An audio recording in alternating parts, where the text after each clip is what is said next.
James is having bulgogi, the Korean barbecue again, and the same dessert. But this time he's having the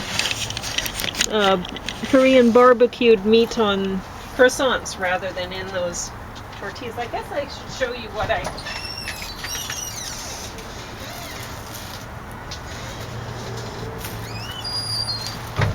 The last time I gave him the barbecued stuff, I used these mini tortilla bowls. It says awesome. Bite size, but they're really not bite size. They are great. Bigger than bite size. Yeah, it would be better if they were actually bite size, because then they'd work better for hors d'oeuvres. Like but you can put anything in these things. So they seem to taste sweet for some reason. Yeah, James really loves these things. Yeah. Yep.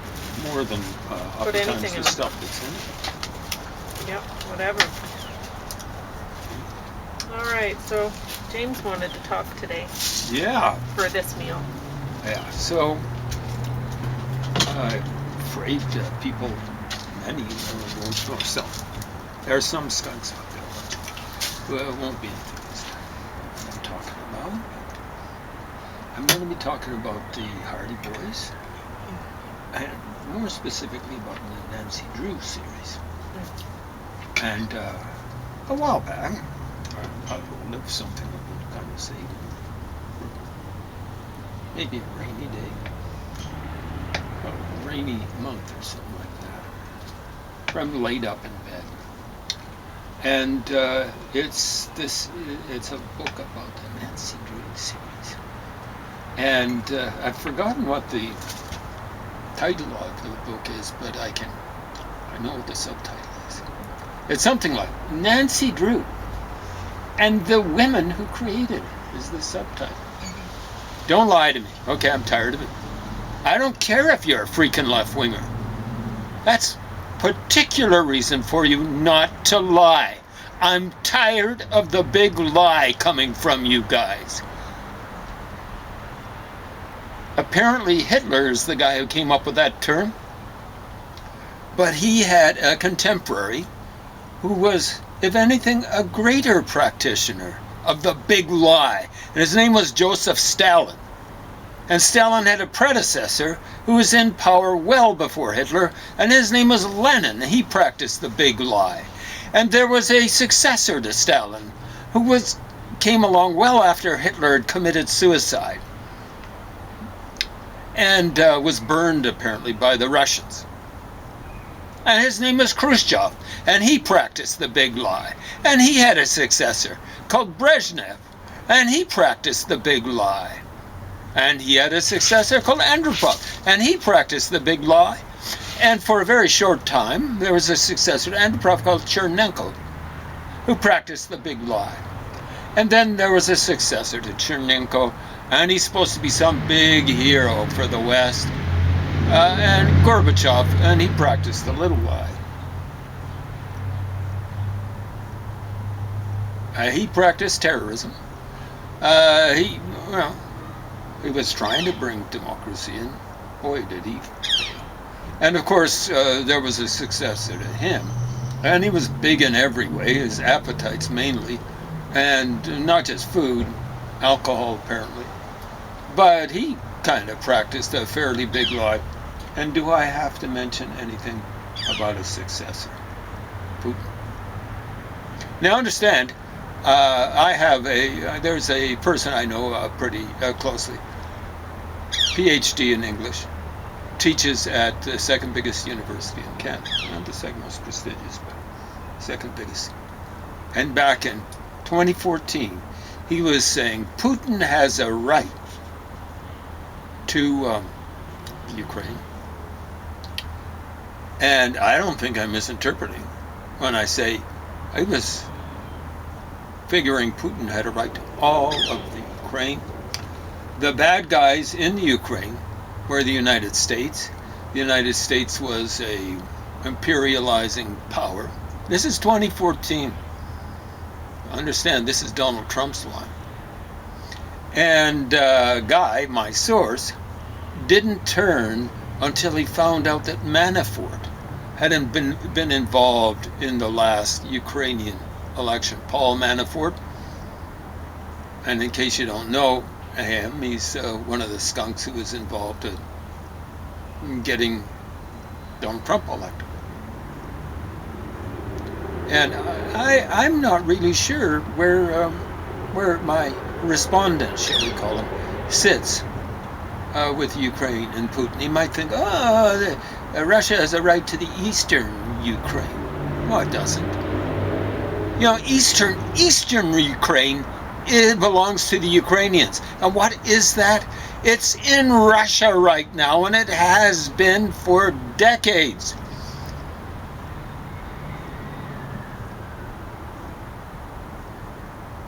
It's by the mouth of the Don. It's outside of the official Ukrainian boundaries, as set by the Ruskies.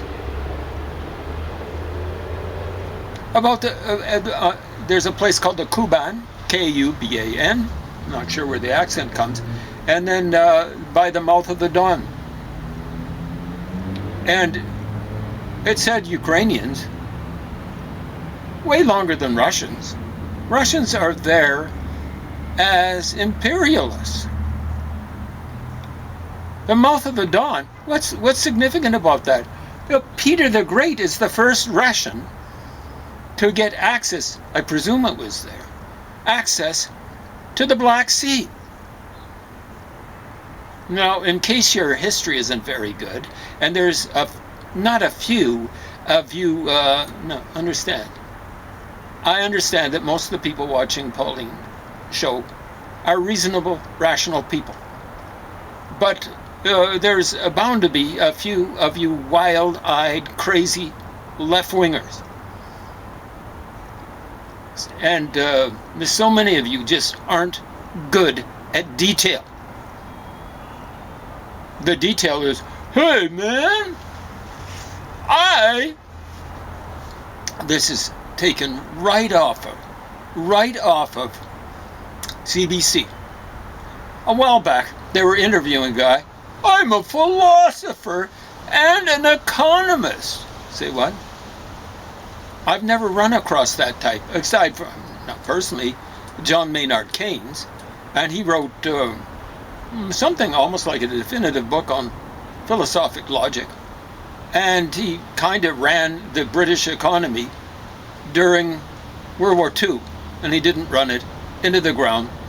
He understood economics well enough. Sometimes I think it was just because he had his finger on the pulse and he knew what to invest in, to keep those sleazy Bloomsbury people afloat on investments. What a bunch of lazy bums. They were folks who had been kind of like intellectual aristocrats in the Victorian era, and they survived well into the 20th century. Some of them might have made it to the 60s. Virginia Woolf didn't. She whacked herself around the end of, sometime around near the end of World War II. But so this stupid chimp is on CBC, and what he's saying is, all you have to do to understand capitalism is read 4 novelists. And I'm going, oh no. My respondent, who thought that the Ukraine back in 2014 belonged to Russia, lock, stock, and barrel,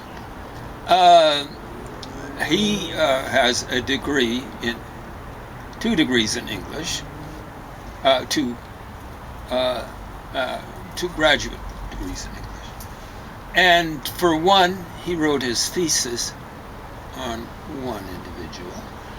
And for another, he wrote his dissertation on another individual. So I'm going, wow, let me guess, where is this stupid chimp going? Okay, it's Zola and Dickens. And Dickens was what my respondent on the Ukraine wrote his dissertation on. And sure enough, you know, the jackboot drops. 2 of them, Zola and Dickens. And I'm going, wow. Now, there'd better be something more current. Zola didn't make it much in the 20th century, as I recall. He was in the 20th century. It was the big scandal about a Jew that got witch hunted out of the French army for something that he didn't do. And Dreyfus was his name. And that ended up going early into the 20th century. And so, who's more recent? Oh, it's not Victor Hugo, the big predecessor to Zola. Balzac, a place just north of Calgary, was named after Balzac, and the name's kind of disappeared, but it used to be on a grain elevator. I don't think it's more than one. And now it's basically just south of Airdrie. What's it called? Iron Mills or some Cross Iron Mills? Yeah, they changed the name of that. Mm-hmm. Well, I don't know if they've really changed it. It's just that there's a big development there. Yeah. Okay. Commercial development. Cross Iron Mills.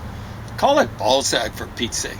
Anyway, it's Balzac who comes even before Victor Hugo, and then Jane Austen, and I'm going, say what? She's like 1820 or something like that. Victor Hugo, roughly the same, maybe a little bit before. What? I mean, there's been no development in capitalism for over 100 years.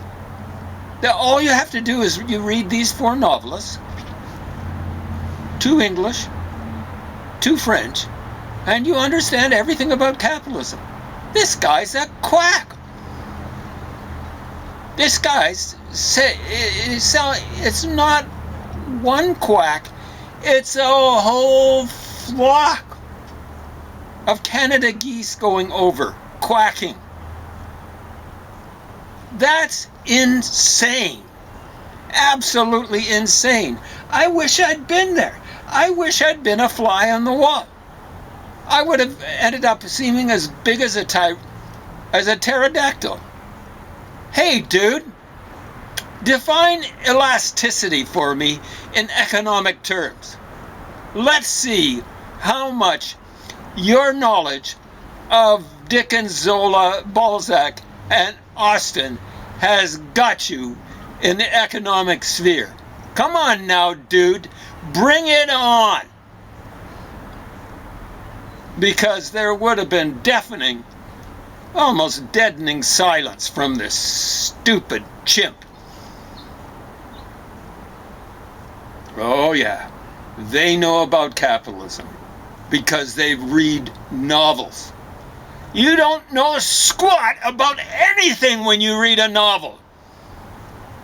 Anything that matters. I don't care if it's Dickens or Balzac or Zola, and particularly Jane Austen. For Pete freaking sake, I almost used the big F word there. She didn't write about cities. Capitalism is about cities. She wrote about the countryside. She wrote about something like the landed aristocracy and maybe their attempts to kind of work this way with people who had money, i.e. capitalists. But landed aristocracy, for Pete's sake, for Pete frickin' sake, you cannot go around making Jane Austen require reading for understanding of capitalism. And understand you can't be on the CBC and giving a stupid chimp like this stupid, yeah, I guess he was a philosopher. I understand. I call philosophers misosophers. There's a stupid chimp out at the university, might still be teaching there. Close to the worst professor I've ever run across at the university. He just sat through a 50-minute class in religious studies, and he's a Jew, and he was apologizing to the Muslim for Jewish, what he saw as misbehavior. I'm telling you, the misbehavior of Muslims against Jews goes back over 1,000 years, and it involves atrocities that can never be apologized for and could never be made right for. Over 1,000 years. Roughly 1,400 years. Are you figuring things out? You stupid chimps. I hope it's only about 1.5 now. I hope I've driven you away.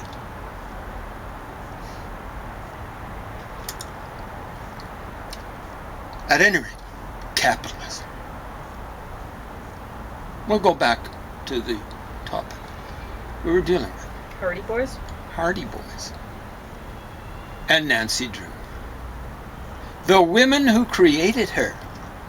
Who created the Hardy Boys? 1927. About 3 years before he died. It was a guy with the last name Strattenmeyer. One of the women credited by this writer, who's a poet, but she has a background in history. She writes like a bad historian, and there's lots of them. Academic historian. One of the two women is Harriet Strattenmeyer. Which, you know, like there were two daughters of this guy I'm leading up towards. Edward Strattenmeyer. He's the guy who created the Hardy Boys. And when you look, have you ever read any Hardy Boys? How about a Nancy Drew? Ever? Mm-hmm. Formula's the same. Formula's the same. Who came up with a formula? It's the same dude named Edward Strattenmeyer. Guess what? He came up with a formula for the Bobbsey twins. I would have guessed that was created by a woman. Wouldn't you? You've heard of the Bobbsey twins. Know. It's like, I think originally it was a 4 and 6 year old and an 8 and a 10 year old or something like that. And then they got 2 years older somewhere along the line. I don't know if when he was still alive. Now he died fairly young. He died in 1930. Edward Strattenmeyer. How long had he been doing this formula kind of literature? Since roughly 1890. That's almost 40 years. It's not as though he was a newbie to it.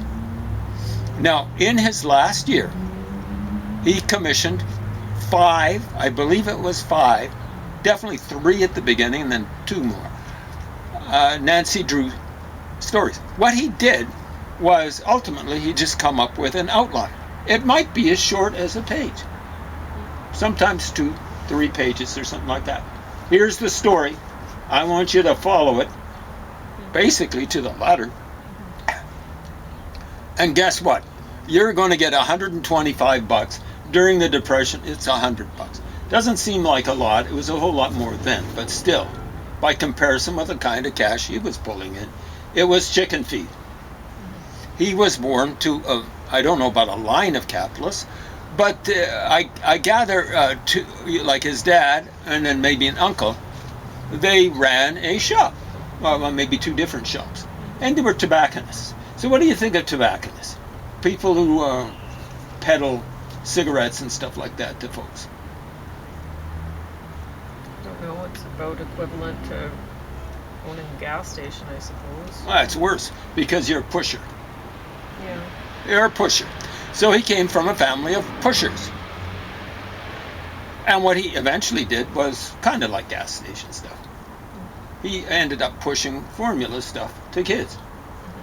And I got hooked when I was 8 years old. The Hardy Boys were supposed to be from age 10 to 14. I was a little precocious.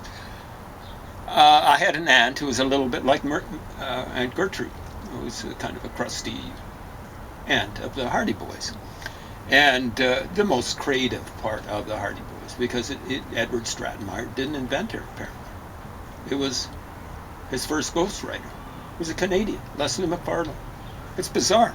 You know, like I knew about Leslie McFarlane, and I knew about Brian McFarlane, because Brian McFarlane used to do hockey color, kind of like color commentary on Hockey Night in Canada. Brian McFarlane. I never realized that Brian McFarlane never realized. You know, like he'd go and visit his dad's library. And he wasn't interested in the literature. He'd pull out the Hardy Boys. We thought this stuff was the greatest stuff in the world. Can you imagine that? And not knowing your dad wrote it? Well, Yeah, that's his funny. dad would have been embarrassed. His dad, unlike pretty well anyone else involved in this type of venture, wanted to be a novelist. Not, the woman who started off and kind of, like we can say, created Nancy Drew. She wanted to write for kids. Not Brian McFarlane, Leslie McFarlane. He didn't want to. He wanted to be a real novelist. And he couldn't get out of that spiral because, you see, he started in 27. Oh, good times. And then the Depression hits. And they're knocking him down. They're saying, we have to give you guys $25 less for each novel. You don't have to. You're sitting in a 3-story frickin' house. You haven't felt the Depression at all. You guys are living a life of privilege, and you're telling these poor writers who actually have some talent. I understand the original guy had some talent, Edward Stratemeyer. The 2 daughters who inherited from him had no talent at all. Originally, they wanted to sell the outfit, but they decided to hang on to it. And they hung on for dear life and drove it into the ground. So I've been reading a Hardy Boy book, rewritten in 1966. I'm going through it for a second time. And what you see, like the original Hardy Boy book, the one that I read, The Sinister Signpost, it had atmosphere. You're reading it, and the hair is going up. And now, of course, you're young. And Yeah, you were 8 at the time. And, yeah, I was 8. How much time? Oh, you have like 7 minutes or so. Yeah, so, yeah, it was in Africa, and it was like around Christmas time. Well, it was just before, it was Christmas Day when the thing came in. My aunt sent it all the way from Canada. And Christmas in Africa, where we were, it was cloudy. It was really atmospheric. You had thunder showers moving in and stuff like that. So my brother got one of these series things. It was a different, it might have been from Gross and Grunt. I read both of those things, and I started reading. He got 2 novels. He actually got Charles Dickens, and I started reading Oliver Twist. I got through a substantial part of that. That's all in one day. And so the Sinister Signpost, it's incredible. Now, it's not the best thing that Leslie McFarlane ever wrote. It's the one that he wrote after that, A Figure in Hiding. Because A Figure in Hiding, he goes with the title. It's about, and Stratemeyer, well, it wasn't Stratemeyer who came up with it. It would have been Harriet. She actually figured some spit out. Because it's a figure in hiding. And it's, okay, like, I'm going to give some stuff away, so get ready. Just in case you, at whatever you're at, 30 years old, are hoping to read some Hardy Boys. Dr. Grafton is the bad guy. And he's a guy who pretends to be an ophthalmologist, or really an eye surgeon. And what he does is he takes egg, like that gunky part of eggs, like skin. Okay. He'll mess around with someone's eyes, and someone who's having trouble, and he'll take it off and say, "See, I took this off. You'll be able to see. You're not seeing well now." Huh? So he's like one of those. A nasty guy. I don't know what they call them. Those fake surgery people. Yeah. There you go. So already it's set up, a figure in hiding. So Harriet Stratemeyer did a good job there. But you look at the imagery in this thing. Imagery is what poetry use, and novelists who are trying to be artistic. Again and again and again. It's eyes, eyes, eyes. And eventually, it ends up in Dr. Grafton's place out in the countryside. The new Hardys, oh, it's all in the city. This thing's out in the countryside. And, oh, this is probably politically incorrect. Grafton has a deaf mute as his assistant. And what happens is the Hardy Boys are out driving after a woman who's suicidal. If you can imagine that in a Hardy Boy thing. This woman is trying to commit suicide right in the second scene in the novel. And the Hardys rescue her. And she keeps running away from them. Anyway, they start running after her, and they have this horrible accident. You figure they're dead because there's no movement. Horrible accident. And what happens is this deaf mute comes out with Dr. Grafton. And Grafton, he's a doctor. Fake. They're dead. We'll bury them. We don't want anyone to find them. We'll bury them in the basement. And he has Zeb grab him. He's deaf mute.